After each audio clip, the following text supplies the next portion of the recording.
एक समय की बात है, एक छोटे से गांव में एक लड़की रहती थी जिसका नाम अनमोल था।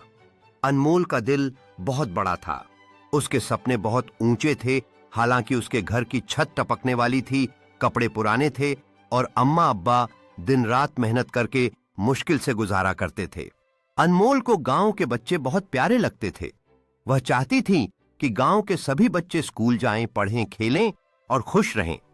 लेकिन उसके गांव के ज्यादातर बच्चे या तो खेतों में काम करते थे या सारा दिन गलियों में आवारगी करते थे।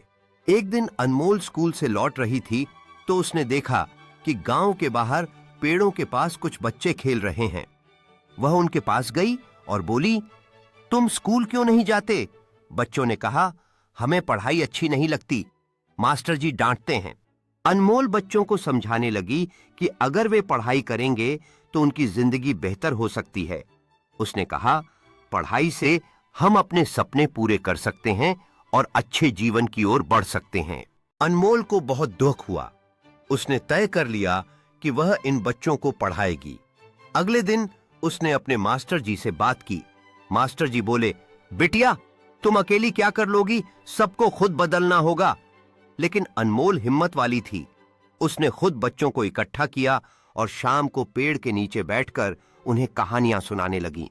कुछ ही दिनों में बच्चों को मजा आने लगा। वे खुद दौड़कर अनमोल के पास आने लगे और कहते, आज कौन सी कहानी सुनाओगी? इधर गांव के बड़े लोग अब भी अनमोल का मजाक उड़ाते थे। कहते, ये लड़की पागल है, अपना वक्त बर्बाद कर रही है।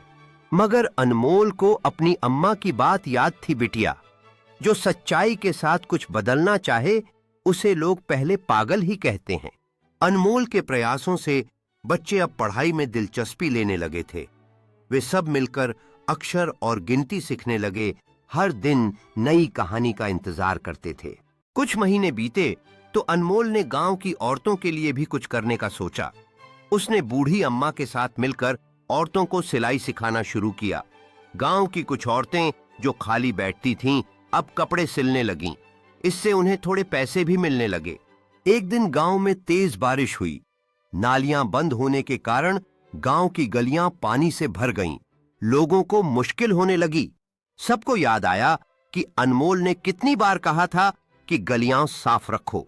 अनमोल और उसकी सखियां बारिश में भी बाहर निकलीं और लोगों की मदद की। बूढ़े बच्चे सबने देखा कि एक लड़की कैसे सबकी मदद कर रही है। अब गांव वालों को समझ आया कि अनमोल सही कहती थी। सबने मिलकर गांव की सफाई शुरू की।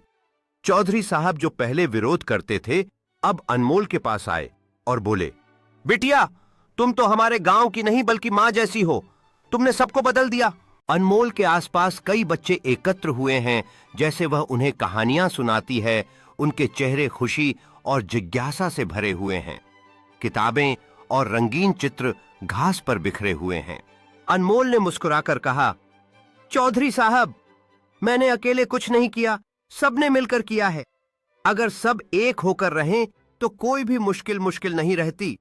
अब अनमोल के गांव में हर शुक्रवार सफाई का दिन होता है, हर रविवार बच्चों के लिए कहानी का दिन होता है और हर महीने औरतों की सिलाई की प्रदर्शनी लगती है। गांव के लोग अब खुशहाल हैं। बच्चे स्कूल जाते हैं, बूढ़े खुश हैं। अनमोल अब भी अपने सपनों वाले पेड़ के नीचे बैठती है, आसमान की तरफ देखती है और कहती है, अम्मा, सच में सपने पूरे होते हैं, बस हिम्मत नहीं हारनी चाहिए। अनमोल और गांव वाले सिलाई प्रदर्शनी में भाग ले रहे हैं, जो सुंदर हस्तनिर्मित कपड़ों को प्रदर्शित कर रहे हैं। महिलाएं अपने काम को गर्व से दिखा रही हैं। गांव वाले अब अपनी उपलब्धियों का जश्न मना रहे हैं। पारंपरिक संगीत और नृत्य के साथ बच्चों के हंसने की आवाज गूंज रही है।